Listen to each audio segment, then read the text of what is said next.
போச்சு. ஈசான மூலையில லேசான பள்ளி சத்தம் மாமன் பேர சொல்லி பேசுது.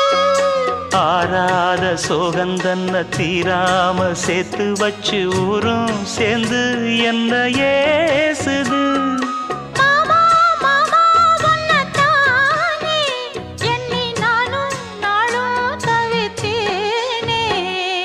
கூண்டுக்குள்ள என்ன வச்சு கூடி நின்ன ஊரை விட்டு கூண்டுக்குள்ள போனதென்ன கோலக்கிளியே.